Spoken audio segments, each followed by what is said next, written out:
Yo, what's up Facebook? What's up YouTube? So yan, meron na naman tayong panibagong video. Cellphone yata yan ah. O baka nalaglag na rider. O kunin mo na para pag may naganap. Ayan, cellphone.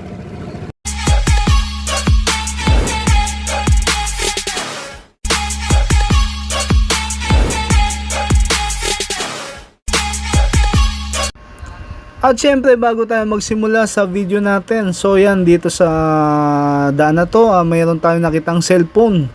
Kaya iniwasan ko na masagasaan at ayun nga, itinuro ko dito sa nakaupo dito sa harap at hindi niya rin yata napapansin. So kaya ang ginawa natin, ibinili na lang natin sa kanila instead na dadamputin ko kasi baka mayroong maghanap nga at papunta ako sa North Caloocan at maghahatid nga ako dito sa mother ko. So ayan, para sa mga naghahanap ng cellphone, no, para sa mga nawalan ng cellphone, nandito po yung cellphone nyo, puntahan nyo na lang po dito sa tao at magbigay na lang po kayo ng information, patunay na kayo po ang nagmamay-ari para ma-claim nyo na po ang cellphone na nalaglag dito po banda sa Barangay 128. At heto na nga ang pagbabalik ng dating red na ngayon ay kulay blue. At ito, umaariba na naman sa kalsada from South Caloocan papunta tayo sa North Caloocan at maghahatid nga tayo dito ng mother ko. At dito talagang kitang kita nyo yung harurot. Gay! I don't know. Harurot ba? Kitang-kita nyo yung excited na paglalakbay na naman. Yon, so guys, this time meron akong i-share sa inyo para sa Kimco Dink lover natin. So kapag meron kayong Kimco Dink na ayaw umandar, so based on my experience kasi, habang nagbabiyahe kami before, 2 days before yata yan, bigla kaming huminto sa daan. At yun, medyo na-stress nga tayo dahil hindi ko alam kung saan ba nanggaling yung problema. At unang-una kasi bigla kaming natuyuan ng gas habang nasa daan kami. That time medyo nahirapan ako kasi ang gauge kasi makikita mo marami pang laman. Pero nagtataka ako nung chinek ko yung filter namin, talagang as in talagang tuyo na, matutuyo talaga. So dahil sa wala akong kick, bali tinipid ko yung baterya ko para maka-andar uli kami. Kaya ang ginawa ko, iginilid ko muna, then chinek ko lahat ng hose, pati yung gas ko kung may gas pa ba, at yun na nga, confirm, walang gas. Kaso nga lang, ang naging problema, nagpakarga kami, then start ako, ayaw pa rin umandar. So this time talaga medyo sumakit na yung ulo ko. So meron palang iba pang dapat na i-check. At wag tayo basta-basta bibili ng piyesa. Wag nyo muna basta-basta dadalhin sa mekaniko kasi baka mapamahal kayo guys. Ang una nyong i-check yung mga hose papunta sa fuel natin, no? So ang naging problema kasi sa akin guys, yung fuel pump ko. So hindi ko expected na ganun pala yung mangyayari kapag ang fuel pump natin ay bumigay na. So bali ilang beses kong inulit na i-start gamit yung battery at ang nangyari nga, nalobatan ako. Kaya ang ginawa ko, yung anak ko pinauwi ko, tapos i-charge yung battery sa bahay at yun, after nga na makargahan yung battery na yun, then pinabalik uli siya doon sa PIP-UP. At the same time, ganun pa rin yung senaryo. So dito nga pala, meron nga pala tayo nakasalamuhan na tao na bumalik sa atin para tulungan tayo that time. At yun, meron nga 3 tao. Unang-una yung Angkas rider na talagang nagpapasalamat din ako kasi meron pa pala talagang mga tao na handang tumulong sa kapwa natin rider, no?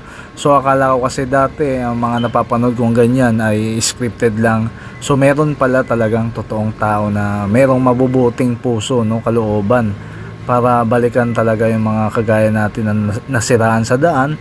At yun nga, yung pangalawang bumalik sa atin, isang negosyante na may-ari ng Paris Mami dyan sa 10th Ave 4th Street. So hindi pa natin siya napapasyalan at siguro soon papasyalan natin siya kapag medyo makaluwag-luwag na tayo ng oras. At syempre yung pangatlong tumulong sa atin at talagang hindi nag-alinlangan na marumihan yung kamay niya, kay sir, yung police dito sa ano, parang officer yata siya ng BM, basta yun. Si sir ano, Digiman. So shoutout po sa inyong lahat na talagang grabe yung ano nyo, no? Medyo talagang feel ko talaga yung ano yung sincere nyo na makatulong sa tao. Talagang ramdam na ramdam ko, lalong lalo talaga yung sa huli. Talagang dinukot niya talaga yung ano ko, spark plug ko. At yun, medyo kabisado niya rin yung pagkalkal ng Kimco din kasi nga ang pagkakasabi niya nga dito, yung father niya ay ganito rin yung motor, same sa akin. So yun, tingin ko nangongolekta rin siya ng ganitong motor nga, no? So kasi para sa akin kasi yung mga gumagamit ng Kimco din kasi na ganito, na old model na or classic, ay talagang meron alam pagdating sa ganitong klaseng motor, no? Kasi kung para sa mga walang nalalaman sa ganitong klaseng motor is parang i-decline na lang yung mga gantong klase ng motor kasi nga syempre unang-una old model na kasi. Kaya ang tingin ko sa mga magkakagusto lang dito sa ganitong klaseng motor yung may alam talaga sa Kimco.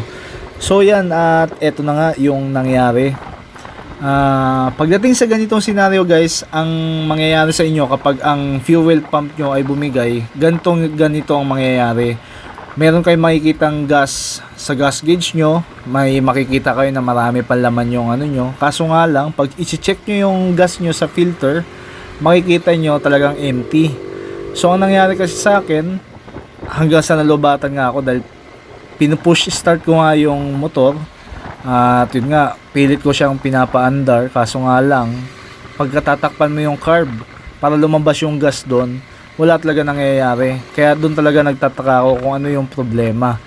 At the same time, syempre, dito sa motor kasi na to, talagang maalaga rin yung dati kong pinagbilhan. Kaya hindi ako naniniwala talaga na mayroong problema sa makina. Kaya yun, confirm nga na ang naging problema is yung fuel pump lang. So ganun pala yung pinaka-sign niya, no? Kapag fuel pump yung problema, yung gas natin bumabalik, no?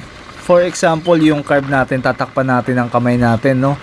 Siyempre, pag tinakpan natin ang kamay natin yun, then in-start natin yun, push start or kick, dapat yung gas niya aakyat papunta doon sa carb. Makikita natin yun sa hose natin. Kasi yung gamit kong hose kasi, transparent. So, kaya nakikita ko yung gas kung may umaandar ba siya or wala. So, that time nga, ganun nga yung ginagawa ko. Bawat start ko dito, yung gas niya, mapapansin ko, umaangat naman, kaso nga lang mga ilang minuto, 1 minuto, 3 minutes, kapag pinagpahinga mo yung motor, mapapansin mo yung gas bumabalik. So, ganun yung pinaka-sign niya. Kapag yung gas niya guys, bumabalik sa tangke, halimbawa, in-start nyo siya sa push start or kick, makikita nyo umakyat siya, then makalipas lang ng ilang minuto, kapag yung gas nyo bumalik, matik yun. Ang problema niyan ay yung fuel pump natin. So that time medyo na-survive ko yung, medyo nakales ako sa gastos kasi ang naisip ko talaga dapat dadalhin ko na sa mechanics or magpo-post nga ako dito sa groups natin. Mag-hire ako ng mekaniko papunta nga dito. Kaso nga lang hindi talaga rin ako naniniwala na may problema sa makina itong Kimco Dink natin. Kaya ginawan ko pa rin ng paraan. Sinubukan kong alamin sa sarili ko kung ano ba yung pwede kong magawa at baka sakaling masolusyonan ko nga ng mag-isa. So syempre kailangan kasi bilang rider or nagmomotor sa daan, kailangan kasi pagdating sa mga ganito, kailangan meron tayong kaunting kaalamanan para pagdating ng nagkaroon tayo ng problema, meron tayong first step na pwede nating gagawin. Kasi syempre nga naman, halimbawa masiraan tayo sa daan tapos malayo pa yung lugar natin, natsambahan pa na talagang as in walang mechanics or walang shop na pwede nating tsambahan na lang talaga pag meron taong bumalik sa atin. So yan guys, syempre share ko lang sa inyo guys, no, Kapag nagkaroon kayo ng problema, bigla kayong tumirik sa daan, ang unang-una nyong i-check guys, yung gasoline nyo. Then yung second, titignan nyo yung hose ng carburetor nyo, kung nasa ayos ba, kung naiipit ba yung pinaka hose. Syempre kapag naipit kasi yung hose nyan, medyo mahirapan talaga na pumasok yung hangin or dumalo yung gas. At syempre, ayan lang ang susundan nyo guys kapag natiri kayo sa daan. Ang unang-una nyo i-check yung carburetor nyo, yung hose nyo. Syempre dapat yung gas na dumadaloy dito sa hose papunta sa carburetor ay hindi bumabalik. Kasi yung ayun nga, yung nangyari nga sa akin, kapag yung gas nyo bumabalik, matik yun, fuel pump. At syempre yung pangatlo na dapat yung malaman, syempre kung may kuryente ba, kung may supply ba ng kuryente na pumapasok. Kaya dapat i-check nyo rin yung spark plug nyo. At syempre bali yan lang yung i-check nyo just in case na magkaroon kayo ng problema, tumiri kayo sa daan. Yan lang muna yung unang-una yung i-check. Sana meron kayo natutunan sa video natin ngayon. At syempre hanggang dito na lang ang ating video para sa ngayon. Huwag kalimutan mag-like, dislike at mag-iwan ng comment sa baba. Maraming salamat sa panonood. Peace out. Subscribe.